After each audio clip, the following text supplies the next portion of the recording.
Okay, you guys, we're gonna paint a rosette in watercolor, and this is so much easier than what you think it is. First, I'm gonna wet my brush. I'm using, there it is, I'm using a number 12 round.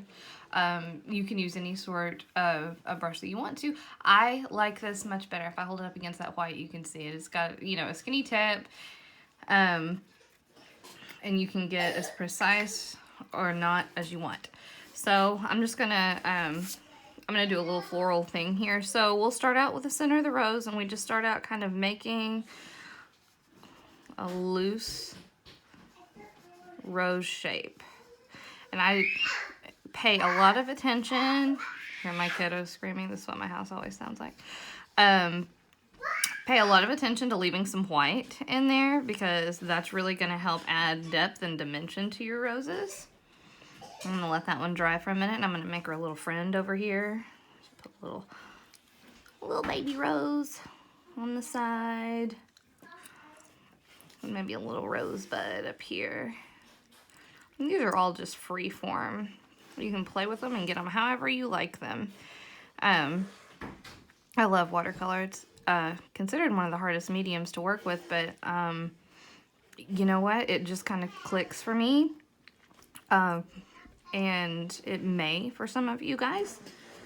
And then again, acrylic may be your thing, or oil. I personally have never really worked in oil, but okay, so here we go. We've got a nice little bunch of roses here.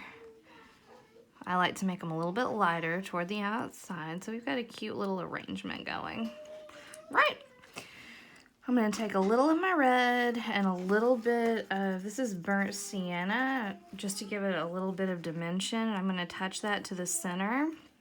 If it's not wet enough, add a little bit of water. Sorry for my hand there. I was holding my palette in place. And just kind of touch it around here, just to add a little bit darker spots here and there. I might go in and add a little bit more red, make it a deeper red. Or really, you can just kind of play with this and do it to your liking. But that's how to make roses. I'm going to use some sap green, and I'm going to add some oh gosh, what are those things called?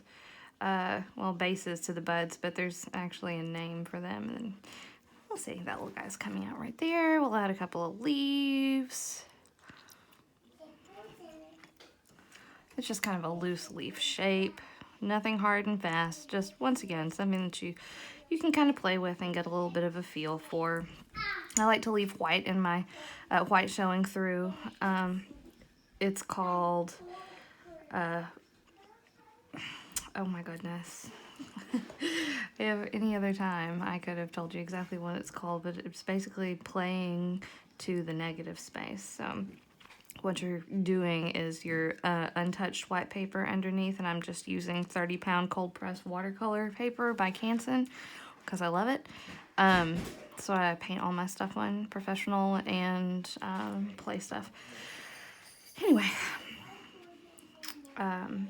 it's called playing to the negative whenever you leave some of that showing through, and really it's just beautiful with watercolor.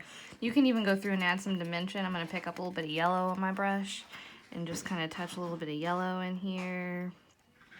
This is a deeper yellow. It's more like an ochre. Anyway, that's basically it. We got our roses.